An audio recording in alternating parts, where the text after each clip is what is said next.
បាទសួស្តីបងប្អូនទាំងអស់គ្នាថ្ងៃនេះយើងចូលលំហាត់ទី6ទាំងអស់គ្នាអ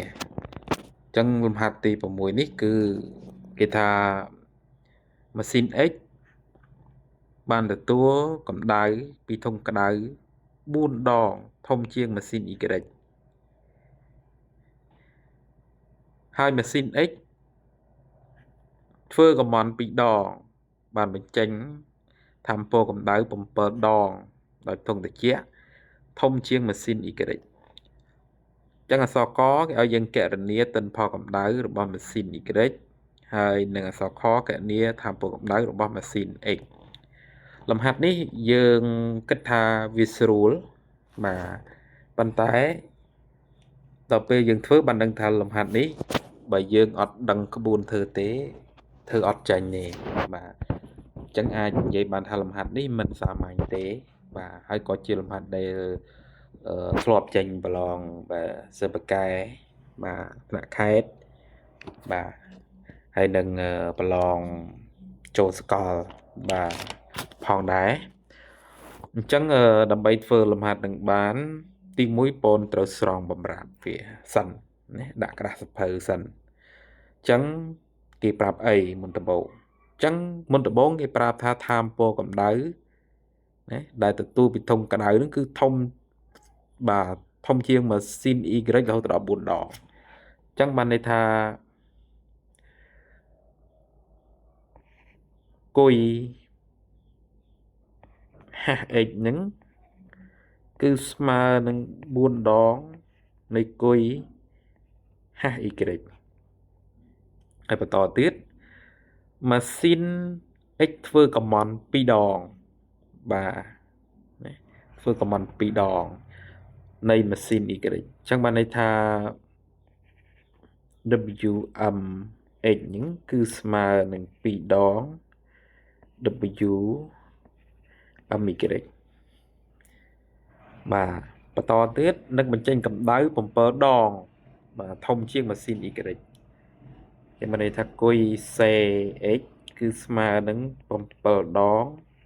គុយ CY បាទ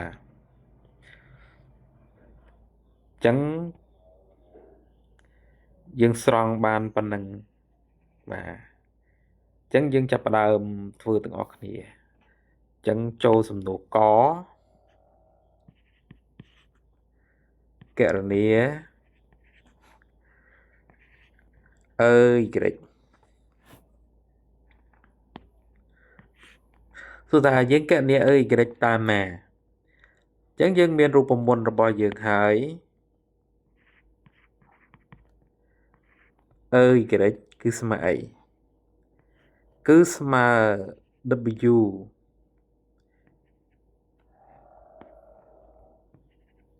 MY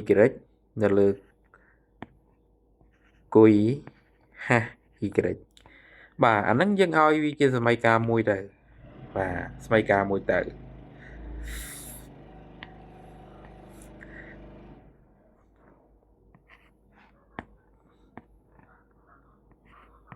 យើងមើលតែយើងដឹងហើយថាកំមន់មេកានិករបស់ម៉ាស៊ីន X គឺស្មើអីបាទគឺស្មើនឹងរូបមន្តរបស់យើងគឺ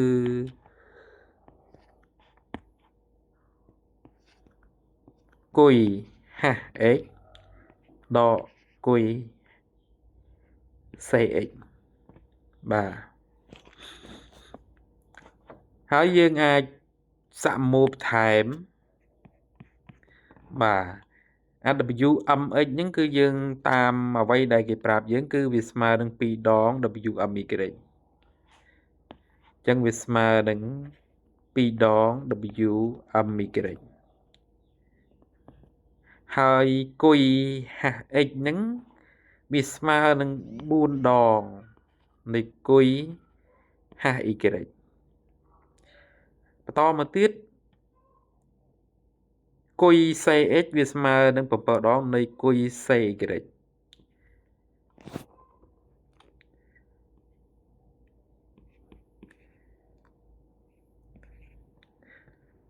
បាទ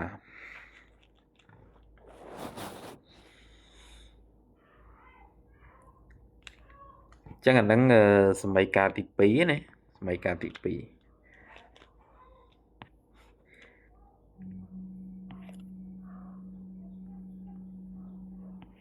ហើយ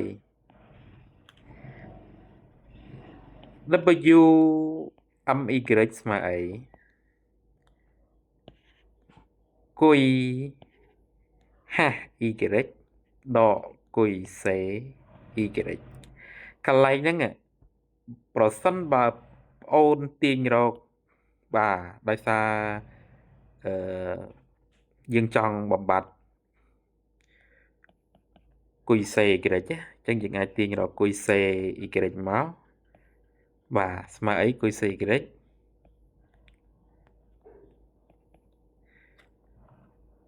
គុយហាស់ Y ដក W MY បាទណាអាហ្នឹងគឺទី3ចឹងបើយើងយកបាទយើងយក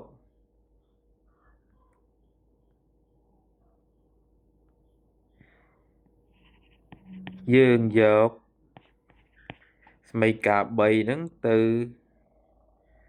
បាទទៅជំនួសក្នុងសមីការ2នោះយើងនឹងទទួលបានអីកន្លែងហ្នឹងគឺយើងនឹងទទួលបាន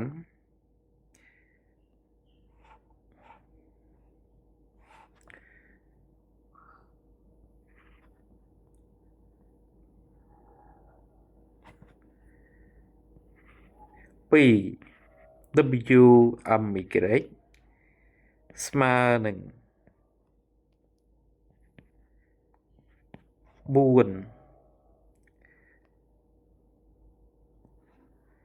គុយហាស់ Y ដក7គុយសេ Y អញ្ចឹងអាកន្លែងគុយសេ Y ហ្នឹងគឺបងប្អូនអាចជំនួសវាដោយបាទគុយហាស់ Y ដក W MY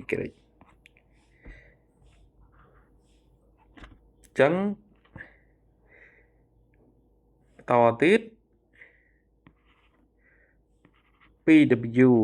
MY ស្មើនឹង4គុយហាស់ Y ដកបើយើងគុណបាទដក7ចូលទៅក្នុងវងខ្យល់ហ្នឹងទៅយើងទទួលបាន7គុយហាស់ Y បូក7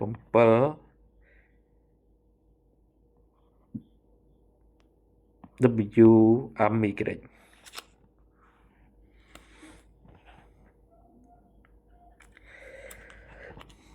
ចឹងកន្លែងនេះយើងអាច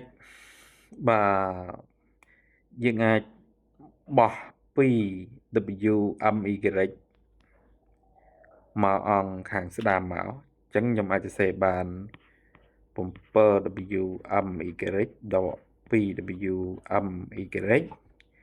ស្មើនឹងបាទនេះទូទាត់ទៅវាដកប៉ុន្មានដក3គុយហាស់ Y អញ្ចឹងពេលយើងរុញទៅវាបានបាទ3គុយហាស់ Y អញ្ចឹងអានេះវាស្មើនឹងបាទខ្ញុំសុំសរសេរកន្លែងនេះទៅចុះកន្លែងនេះវាស្មើនឹង5W MY ស្មើនឹង3គុយហាស់ Y ចឹងនាំឲ្យយើងបាន W MY នៅលើគុយហាស់ Y គឺស្មើនឹងបាទ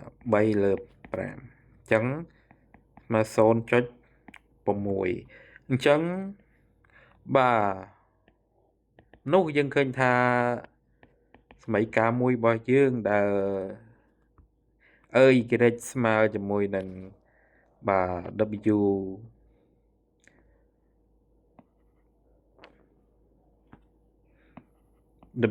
MY នៅលើគុយហាស់ Y ហ្នឹងអាហ្នឹងគឺវាស្មើនឹង 0.6 បាទអញ្ចឹងចម្លើយរបស់យើងគឺ y ស្មើ 0.6 ឬក៏ 60% ដោយឡែកនៅក្នុងលំហាត់សខគឺគណនាបាទx វិញម្ដង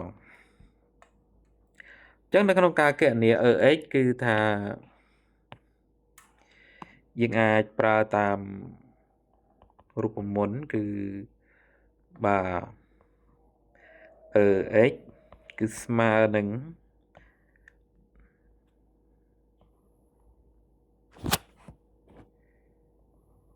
w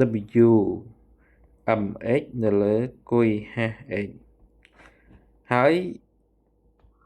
យើងស្មើតទៅអា w mx ហ្នឹងគឺវាស្មើនឹងបាទគឺវាស្មើនឹង2 ដងណាគឺស្មើនឹង2 ដង w my នៅលើគុយ hx បាទគឺស្មើមែនស្មើ4 ដងគុយ hy អញ្ចឹងកន្លែងនេះយើងអាចសម្រួលបាទចោលទៅនៅសល់1/2អញ្ចឹងហ៎បាទ1/2ហើយអា w my នៅលើគុយ hy ហ្នឹងអាហ្នឹងមិនស្មើអីអាហ្នឹងមិនស្មើ 0.6 ចឹងលទ្ធផលរបស់យើងឃើញ 0.3 បាទអញ្ចឹងដូចនេះទិន្នផលរបស់ម៉ាស៊ីន x គឺស្មើនឹង 0.3